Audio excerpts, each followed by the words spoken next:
Assalamualaikum warahmatullahi wabarakatuh. Perkenalkan kami dari kelompok 2 dengan materi Kesultanan Mataram. Perkenalkan nama saya Muhammad Ali Haidar Zakwani, absen 19. Saya Zahra Dwi Hairina, absen 35.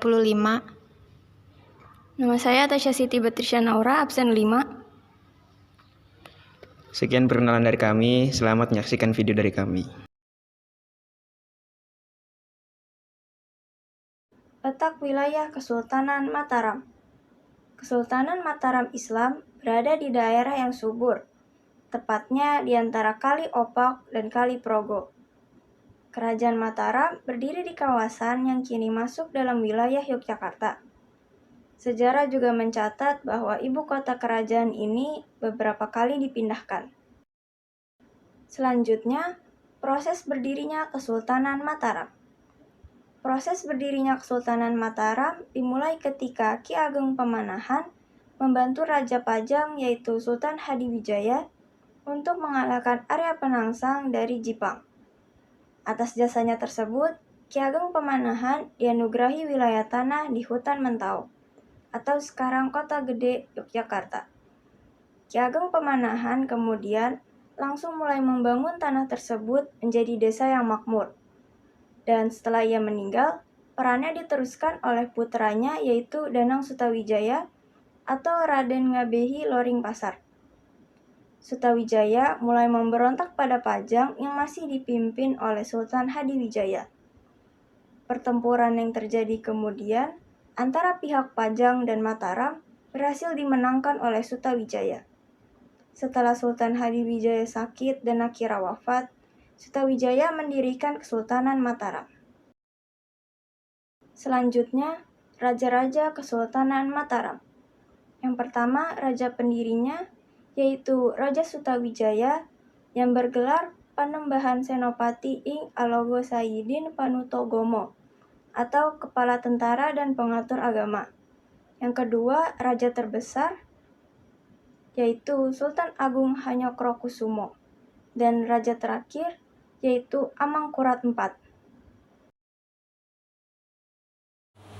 Sumber sejarah yang menjelaskan Kesultanan Mataram. Yang pertama, Babat Tanah Jawi. Babat Tanah Jawi adalah karya sastra yang berisi tentang sejarah Jawa, mulai dari zaman mitologi hingga zaman kolonialisme Belanda. Babat Tanah Jawi banyak mengisahkan tentang asal-usul dan silsilah Raja-Raja Mataram. Yang kedua, Serat Centini.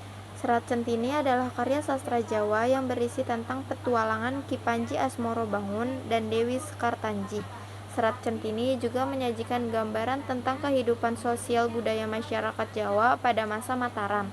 Yang ketiga, Arsip VOC.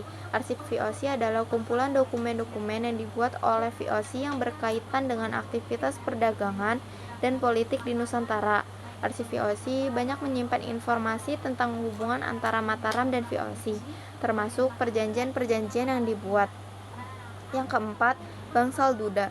Bangsal Duda adalah sebuah bangunan yang terletak di kompleks makam Raja-Raja Mataram di Kota Gede. Bangsal Duda dibangun oleh Sultan Agung sebagai tempat tinggal bagi para janda Raja-Raja Mataram yang telah meninggal.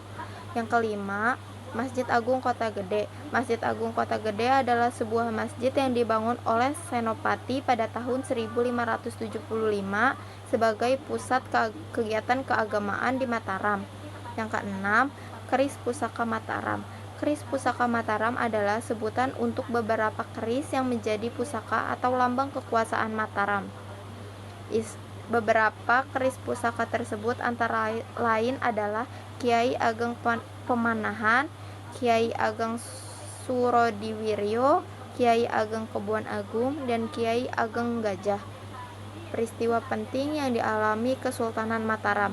Yang pertama, pada masa pemerintahan Sultan Agung tahun 1613 sampai 1645.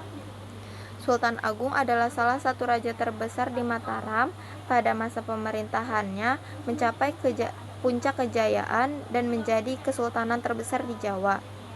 Sultan Agung berhasil menaklukkan Surabaya, Gresik, Tuban, Madura, dan beberapa wilayah lainnya di Jawa. Ia juga mencoba menaklukkan VOC di Batavia, namun upayanya gagal. Yang kedua, Perang Trunajaya tahun 1674 sampai 1679. Perang ini terjadi antara Mataram dan Trunajaya, seorang pangeran Madura yang memberontak. Perang ini dimenangkan oleh Mataram dengan bantuan VOC, namun mengakibatkan melemahnya kekuatan Mataram. Runtuhnya Kesultanan Mataram. Masa-masa keruntuhan kerajaan Mataram Islam sudah mulai terlihat ketika pemerintahan Sultan Agung berakhir dan dilanjutkan oleh putranya yang bergelar Kanjeng Susuhunan, Prabu Amangkurat Agung atau biasa disebut dengan Amangkurat I. Tanda kemunduran, yakni dengan adanya serangan yang dilakukan oleh Trunojoyo berhasil memporak-porandakan pertahanan Keraton Pleret, yang merupakan istana dari kerajaan Mataram Islam.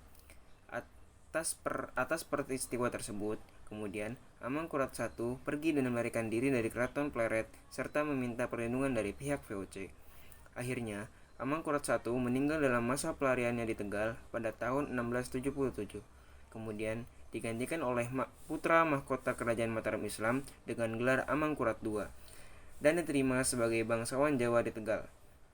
Secara umum, keruntuhan kerajaan Mataram Islam ditandai dengan disepakatinya Perjanjian Giyanti pada tahun 1755 yang membagi kerajaan Mataram Islam menjadi dua bagian, yakni Kasunanan Surakarta dan Kesultanan Yogyakarta.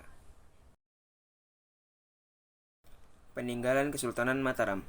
Yang pertama ada Keraton Kesultanan Yogyakarta, yang kedua ada Komplek Makam Imogiri, yang ketiga ada Masjid Agung Gede Kauman, yang keempat ada Keraton Kasunanan Surakarta, yang kelima ada Masjid Kota Gede, yang keenam ada Masjid Patok Negoro Pelosok Kuning, yang ketujuh ada Situs Pieret, yang kedelapan ada Situs Kerto, dan Kitab Sastra Gending. Sekian video dari kami, kurang lebihnya mohon maaf. Wassalamualaikum warahmatullahi wabarakatuh.